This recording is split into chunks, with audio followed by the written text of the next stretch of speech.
Hi வணக்கம். உங்கள் ஆனந்த கண்மணி. ஆனந்த நாவல் கீதம் சேனலை கேட்குறவங்க எல்லோரும் மறக்காமல் சப்ஸ்கிரைப் பண்ணிவிடுங்க. லைக் பண்ணுங்கள், கமெண்ட் பண்ணுங்கள், ஷேர் பண்ணுங்கள். வாங்க நாம் இப்போ கதை கேட்க போகலாமா? சுபலதாவின் தாளிடாத தாபங்கள், அத்தியாயம் 43. மண்டபத்தில் வானதி ராஜராஜன் கல்யாணம் சீரும் சிறப்புமாக நடந்தது. பொண்ணு மாப்பிள்ளைக்கு ஒருவரை ஒருவர் பிடித்து விட்டது. முத்தலகிதான் தயங்கினார். ஏனென்றால் அபியின் அக்கா வெண்பணி நிறைய சீசனத்தையோடு முதல் மருமகளாக இருக்கும் போது என்னால் அவ்வளவு போட முடியாது என்றார். சீர்சனத்தி செய்யாட்டி என்ன, இந்த வீடு வானதிக்குத்தானே, இதுவே பெரிய தொகைக்கு போகும் என்றான் அபி. மகிபாலனுக்கும் அவன் அம்மாவுக்கும் இந்த கூட்டணி ரொம்ப பிடித்து விட்டது.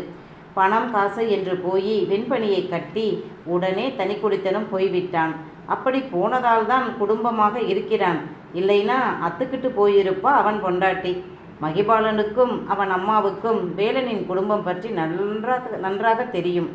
எவ்வளவு பெரிய குடும்பம், இப்படி ஒன்றாக இருக்கிறார்கள், நம்ம சின்ன மகனுக்கு ஆதரவாக இருப்பாங்க என்று உங்களால் முடிஞ்சதை செய்யுங்க போதும் என்றார்கள்.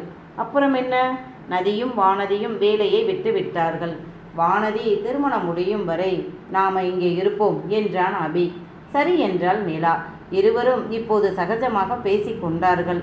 காமாட்சி அம்மா கனிநிலாவிடம், என்னோட நகையில் ஒரு 10 பவுன் வானதிக்கு கொடுக்கவா என்று கேட்க, உங்கள் இஷ்டம் அத்தை, எனக்கு சந்தோஷம்தான் என்றாள். கல்யாண செலவு முழுக்க வேலன்தான் செய்தான். அபியுக்தன் 5 பவுன் வானதிக்கு போட்டான். அவனுக்கு ஏகப்பட்ட செலவு, மொத்த குடும்பமும் அவன்தானே பார்க்கணும்.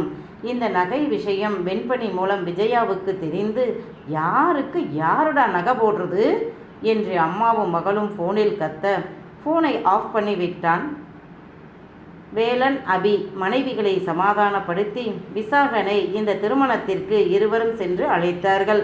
விசாகனுக்கு அத்தனை சந்தோஷமாக இருந்தது. கனிநிலாதான் முதலில் ஒத்துக்கொள்ளவே இல்லை. வேலன் அவளிடம் 1 வாரம் பேசாமல் இருந்தான். அவளும் என்னென்னவோ செய்தாள். அவன் அசரலை. இப்போ என்ன உங்களுக்கு, அவங்களால நான் தான் ரொம்ப கஷ்டப்பட்டிருக்கேன் என்று அவள் சொல்ல, ஆமாம், அதனால தான் உன் அன்னை அடித்ததால தான் கோபத்தில் என் வீட்டில் வந்து படுத்த, அதனால தான் நம்ம கல்யாணம் நடந்தது. உனக்கு என்ன பிடிக்கலை, உனக்கு நான் பொருத்தம் இல்லைன்னு நினைக்கிற, அதனால தான் அவங்க 2 பேரையும் பார்த்தா உனக்கு கோபம் வருது. எனக்கு உன்னை ரொம்ப பிடிக்கும். அவங்களால தான் நீ எனக்கு கிடைச்ச, அந்த நன்றி எனக்கு இருக்கு, உனக்கு இல்லை.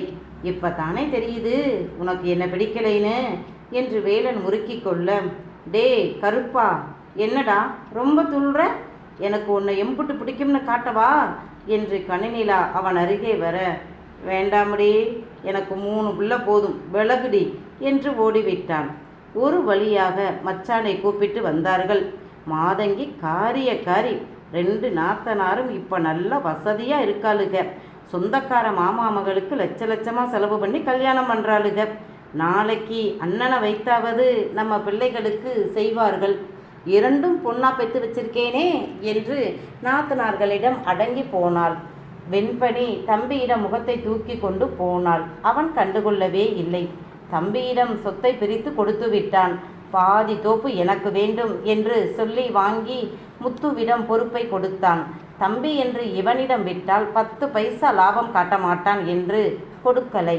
ஒழுங்கா ஒரு வேலைக்கு போனால் கல்யாணம் பண்ணி வைப்பேன், இல்லையா எனக்கு தெரியாது என்றான். அம்மாவிடம், இந்த 4 வருடமாக நான் கொடுத்த பணத்துக்கு சரியான கணக்கு கொடுங்க, மாதம் தோறும் அப்பாவுக்கும் உங்களுக்கும் பணம் தர்றேன் என்றான். நான் என்னடா உனக்கு கணக்கு கொடுக்கறது, எனக்கு உன் பணமே வேண்டாம் என்றார். சந்தோஷம், உங்கள் பேங்க் அக்கௌண்ட்டில் 25 லட்சம் ரூபாய் இருக்குது. அது என் அக்கௌண்ட்டில் இருந்து நான் அனுப்பினது. அதுக்கான ஆதாரம் என்கிட்ட இருக்குது, அதை வச்சுக்கோங்க என்றான். இதெல்லாம் மகிபாலன் கண்டுபிடித்து எடுத்து சொன்னது தான். உங்கள் அம்மாவுக்கு 25 லட்சம் ரூபாய் இந்த வயசுக்கு அதிகம், இனி பணம் கொடுக்காதீங்க என்றான். உன் புருஷனால தான் நமக்கு எதுவுமே கிடைக்காம போச்சு என்று வெண்பணியை தம்பி தங்கை அம்மா திட்டினார்கள். வானதி திருமணம் முடிந்ததும் அமெரிக்கா செல்ல முன்பே அபியுக்தன் ஏற்பாடு செய்துவிட்டான். டிக்கெட் போட வேண்டியதுதான் பாக்கி. அந்த நேரம் அபியின் அப்பா சீரியஸாக இருந்ததால் மனைவி மகனுடன் தன் வீட்டிற்கு சென்றான். மொத்த அங்காளி பங்காளியும் வீட்டின் முன் இருக்க 3 பேரும் வந்தார்கள். வீட்டு வாசலில் கால் வைக்க முடியாமல் நதிநிலா தடுமாற அபியுக்தன் அவள் தோளோடு அணைத்து கொண்டு உள்ளே சென்றான். விஜயா பல்லை கடித்து கொண்டு பார்த்தார். ஒன்றும் சொல்ல முடியலை. சொந்த பந்தம் அனைவரும், அபி, உன் மகன் உன்ன மாதிரியே இருக்காண்டா என்றார்கள். அணைய போகும் விளக்கு பிரகாசமாக எரிவது போல் அவன் அப்பா சுய நினைவில் தெளிவோடு இருந்தார். நதிநிலாவை பார்த்ததும் மருமகளே என்றார். மெல்ல பேரனின் முகம் பார்த்து பெருமையுடன் சிரித்தார். மகன், மருமகள், பேரன் தலையில் கை வைத்து ஆசீர்வாதம் செய்தார். பெரிய மகன் மருமகன் கூட உட்கார்ந்து மெல்ல பேசினார். மெல்ல மற்ற பிள்ளைகளையும் ஆசீர்வாதம் செய்தார்.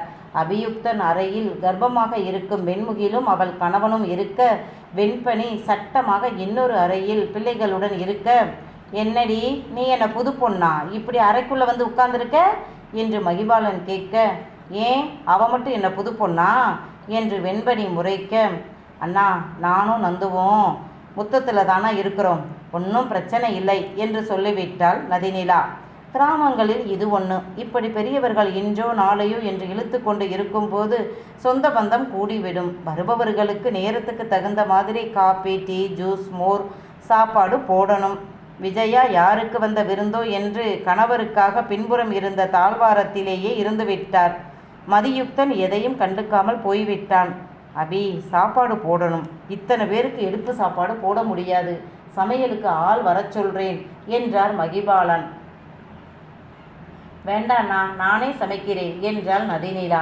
அவளை முறைத்த அபியுக்தன், நீ ஒன்றும் இந்த வீட்டு வேலைக்காரி இல்லை, என் பொண்டாட்டி என்றான். அடாடா, இப்பத்தான் ஐயாவுக்கு தெரியுது போல. இத்தனை வருஷம் இந்த பூனை கண்ணை மூடிக்கிட்டு இருந்துச்சோ என்றால் முணுமுணுப்புடன். தெளிவாக அவனுக்கு கேட்டது. முறைத்தான். பின்பக்கம் கொட்டகை போட்டு சமையல் சாமான், மளிகை சாமான் அத்தனையும் வந்து இறங்கியது. வெண்முகிலின் கணவனுக்கு அபியுக்தனோடு பழக்கம் இல்லாததால் ஒதுங்கியே நின்றான். தோட்டத்து பக்கம் கூடிய அம்மா மகள் மூவரும், என்னம்மா உன் மகன் அவளை கூட்டிக்கிட்டு வந்துட்டான், தாட்போட்டும் செலவு பண்ணுறான், பண வரவு செலவு அவ பண்ணுறா, எல்லாரும் அவகிட்ட போய்தான் கேட்குறாங்க, நீ இருக்கும்போது அவளை தலப்பா கட்டுறாங்க, விடாத என்று இரு மகள்களும் போட்டு கொடுக்க, இரவு இடியாப்பம், சொதி, தேங்காய்பால், மசால் தோசையை ஒரு வெட்டு வெட்டிய மூவரும் அனைவரும் சென்ற பின் 4-5 பங்காளி வீட்டு ஆண்களும் பெண்களும் வயதானவர்கள் மட்டும் கிடைத்த இடத்தில் படுத்து கொண்டார்கள். முற்றத்தில் மகனுடன் விளையாடி கொண்டு இருந்த அபியுக்தனிடம் வந்த விஜயா, தம்பி, உனக்கு வரவு செலவு பண்ண தெரியாது, என்கிட்ட கொடு, தாட் போட்டுன்னு செலவு பண்ணக்கூடாது என்று சொல்ல, கடும் குளிரிலும் பனியிலும் வெறும் ரசம் சாதம் சூடு பண்ணி சாப்பிட்டுட்டு கஷ்டப்பட்டு சம்பாதித்தவன் நான். எனக்கு வரவு செலவு தெரியுமா, நீங்கள் கஷ்டப்பட வேண்டாம், அப்பா கிட்ட போய் இருங்க என்றான். என்னடா இப்போவே என்னை மூளையில் முடக்கி தள்ள பார்க்குறியா? நீங்கள் ஏமா மூளையில் இருக்கணும்? உங்ககிட்ட இருக்கிற 25 லட்சம் ரூபாயில் நீங்கள் செலவு பண்ணுங்க, நான் பேசாமல் இருக்கேன். அது என்னோட பணம். எங்கே அத்தை கொள்ள அடிச்சிங்க? அதுவும் 25 லட்சம் ரூபா. நாள் பூரா கடையில் நின்று உழைக்கிறேன், என்கிட்ட இல்லை. ஏன், உங்களுக்கு இந்த பணத்தை கொடுத்தது அபிதான். அவங்கிட்ட கூட இம்புட்டு பணம் இல்லை. நீங்கள் எங்கே போய் சம்பாதிச்சிங்க? அதுவும் 25 லட்சம் என்று மகிபாலன் நக்கலாக கேட்க ஆத்திரம் வந்தது விஜயாவுக்கு. ஆமாம், என் மகன்தான் கொடுத்தான். புள்ள பெற்று வளர்த்து படிக்க வச்சவன் நான். இன்னைக்கு வந்த தெருநாய் தூக்கி நாப்பில் கொண்டு போக விடுவேனா என்ன என்று விஜயா ஆங்காரமாய் கத்த, தன்னைத்தான் தெருநாய் என்கிறார் என்று புரிந்த நிலா உதட்டை கடித்து அழுகையை அடக்க அபியுக்தனுக்கு கோபம் வந்தது. வரவே மாட்டேன்னு சொன்னவளை காமாட்சி, முத்தழகி, வேலன் எல்லாரும் கெஞ்சி அனுப்பினார்கள். என் முன்னாடியே அவளை தெருநாயின்னு சொல்கிறாங்க. இவங்களை எல்லாம் திருத்தவே முடியாது, அடக்கித்தான் வைக்கணும், வேற வழி இல்லை என்றவன், அத்தான் நானும் என் குடும்பமும் கிளம்புறோம். அப்பாவை பார்த்தாச்சு, அவருக்கு ஏதாவது ஒன்று என்றால் அம்மா கிட்ட நான் கொடுத்த 25 லட்சத்தில் செலவு பண்ணுங்க. முறை செய்ய அவங்க சின்ன மகன் இருக்கான். அப்பா உயிராக இருக்கும்போது அவருக்கு செய்ய வேண்டிய கடமையை எல்லாம் நான் செஞ்சிட்டேன். நான் கிளம்புறேன். நதி, நம்ம பெட்டி எடுத்துக்கிட்டு கிளம்பு, டிக்கெட் போடணும், உடனே அமெரிக்கா போகணும், வா என்றான்.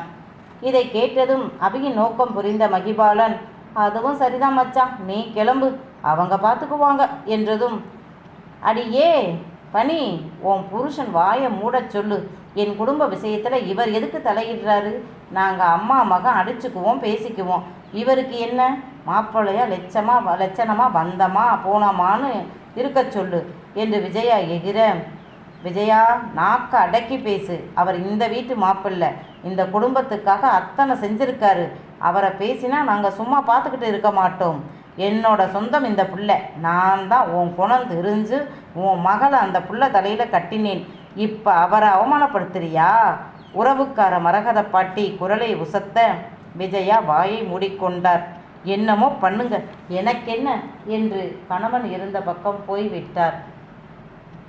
விடுமா நிலா, மருமகன் என்னையே அந்த அம்மா வச்சு பார்க்கல, உன்னை மட்டும் சும்மா விடுமா? விடு என்றார். சாரி நதி என்றான் அபியுக்தன்.